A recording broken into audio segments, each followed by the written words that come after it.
ভাই মাকে পালা করে রাখে, এক একজনের বাড়ি 3 মাস করে। বাবার মৃত্যুর পর এমনই চুক্তি করে নিয়েছে তারা। 4 ছেলের 4টি বাড়ি থাকা সত্ত্বেও স্বামীর মৃত্যুর পর সুরবালা দেবী পাকাপাকি গৃহহীন হয়েছেন। এ বয়সে বারবার বিছানাপত্র, পরিচিত ঘর পাল্টালে কেমন যেন অস্বস্তি হয়। নিজের পেটের ছেলেকেও অচেনা অচেনা লাগে। ছোট ছেলে বাদল পলতা বাদামতলায় একটি রাষ্ট্রায়ত্ত ব্যাংকে চাকরি করে। দোতলা বাড়ি করেছে রাইফেল রেঞ্জ রোডে। এক ছেলে নিয়ে তার সুখের সংসার। মাসের 1 তারিখে সুরবালা দেবী এসে উঠলেন রাইফেল রেঞ্জ রোডের দোতলা সুরম্য বাড়িটিতে। এই প্রথম এলেন তিনি এ বাড়িতে। গতকালই সেজে ছেলের বাড়িতে থাকার মেয়াদ শেষ হয়েছে। তারা ট্রেনে তুলে বলে দিয়েছে ইচ্ছাপুর স্টেশনে নামতে, তারপর ঠিকানা ধরে যেতে।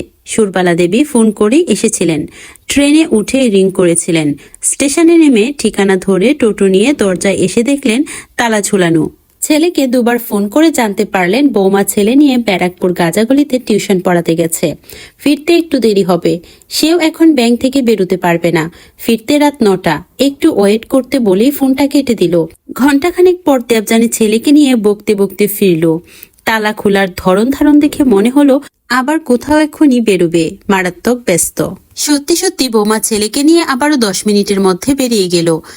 যাবার আগে সুরবালা দেবীর ঘর, টেবিলের ঢাকা দেওয়া খাবার এবং টিভির রিমোট ধরিয়ে দিয়ে গেল।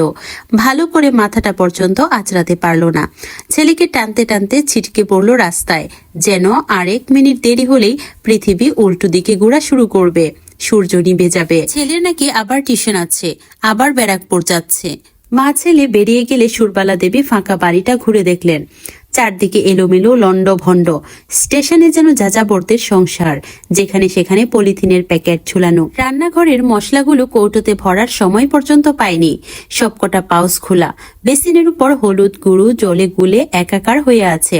সুরবালা দেবী ঘন্টা 2 চেষ্টা করে সমস্ত বাড়িটা ভালো করে ঝাড় দিয়ে ধুয়ে মুছে গুছিয়ে পরিপাটি করলেন।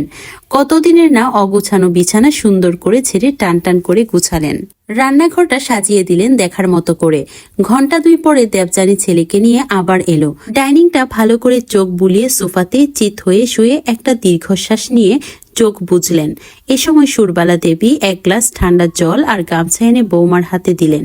আদর করে বললেন, তোর তো মরার সময় নেই দেখছি, চুলের কি হাল করেছিস? চোখ মুখ ধুয়ে আয়, চুল বেঁধে দিব। দেবযানীর সত্যি 1 গ্লাস জল খুব দরকার ছিল। এ বাড়িতে এমন কেউ নেই যে 1 গ্লাস জল এগিয়ে ধরবে। সত্যি আজ চুল বাঁধার সময় পায়নি সে। কোনো মতে একটা ক্লিপ গুজে বেরিয়ে গিয়েছিল। শাশুড়ি যে আসবে এটা তার জানাই ছিল, এই প্রস্তাবটাও তার ছিল। শাশুড়িকে 3 মাস সহ্য করতে হবে এটাও সে মন থেকে মেনে নিয়েছিল। শাশুড়ি হাতের কাছে জল নিয়ে দাঁড়িয়ে আছে দেখে সে রাগল না, বরং জল খেয়ে খুব তৃপ্তি পেল। সারাদিনের ঘুমুট গরমের পর যেন হঠাৎ করে এক পশলা বৃষ্টি ধুলোমাখা গাছের পাতাগুলো ধুয়ে দিয়ে গেল। সে উঠে গিয়ে বাথরুম থেকে ফ্রেশ হয়ে আসতেই শাশুড়িকে দেখলো চিরুনি হাতে বসে আছে। সে কোনো কথা না বলে শাশুড়ির পাশে গিয়ে বসলো। চুল বাঁধা শেষ করার আগেই হঠাৎ শাশুড়ি বলল, কবে মাকাল ফলটার সঙ্গে চুলকুনি করেছিস? ওরে আমরাও করতাম, তোর ছেলেও করবে, ওতে মন খারাপের কি আছে? কথা শেষ হবার আগেই দেবযানী ঘুরে একবার শাশুড়িকে দেখল। সে ভাবতেই পারেনি তাকে মনমরা দেখে এতটা নিখুঁত আন্দাজ তিনি করতে পারেন। মনের অস্পষ্টতা, ধূসর খাতার এলোমেলো লেখাগুলো এত সহজেই তিনি পড়তে পারেন। এ সময় থপ থপ করতে করতে পিঠে বইয়ের ব্যাগ ঝুলিয়ে উপর থেকে দীপ নেমে এলো। সে এবার 9-এ পড়ে। মায়ের কাছে এসে বলল, রণ স্যার একটু দেরি করে আসবেন। হোয়াটসঅ্যাপে লিখেছেন, কি করব? তারপর ঠাকুমার দিকে তাকিয়ে বলল, শুনলাম তুমি 3 মাস থাকবে, খুব ভালো হবে, গল্প করা যাবে। শেষে ডান হাতে তর্জনী তুলে মাকে দেখিয়ে অনুযোগের সুরে বলল, এনাদের সঙ্গে তো কথাই বলা যায় না, শুধু পড়তে বলে। সুরবালা দেবী নাতির কথা শুনে হাসলেন শুধুই, কিছুই বললেন না। দেবযানী শাশুড়ির কাছ থেকে সরে এসে ছেলেকে নিয়ে আবার বেরিয়ে পড়ল রাস্তায়। যাবার সময় শুধু বলে গেল, দরজাটা ভিজিয়ে দিন। সুরবালা দেবী অত্যন্ত অবাক হয়ে ভাবলেন, দীপ রেস্ট নেই কখন, বাড়িতে পড়ে কখন, খেলে কখন, বন্ধুদের সঙ্গে গল্প করে কখন, সারাদিন শুধু টিউশানি।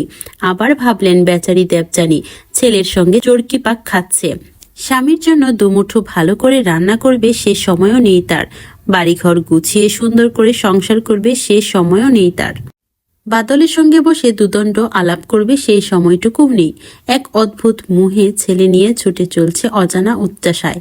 এর ঠিক 15 দিন পরে শপিং করে দুপুরের আগে বাড়ি ফিরে দেবযানী দেখল সদর দরজায় তালা, সঙ্গেই চাবি দিয়ে দরজা খুলে ভেতরে ঢুকে দীপ এবং শাশুড়িকে না দেখে উদ্বিগ্ন হয়ে স্বামীকে ফোন করলো।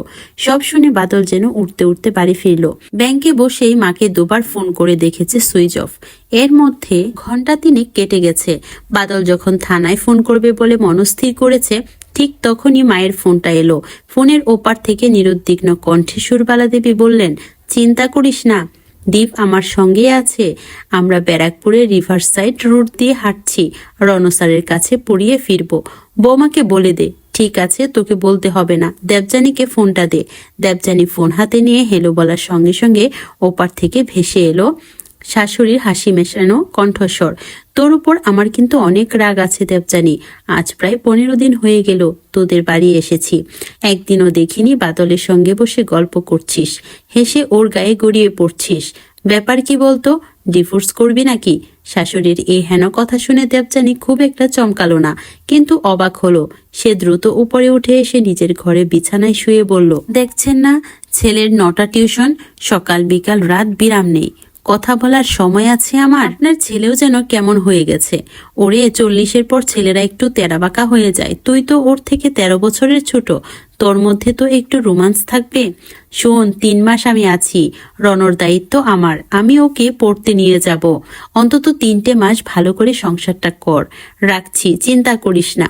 সময় মতো ফিরবো বলেই সুরবালা ফোনটা কেটে দিলেন। দেবযানী অনেকক্ষণ চুপ করে শুয়ে রইল নরম বিছানায়।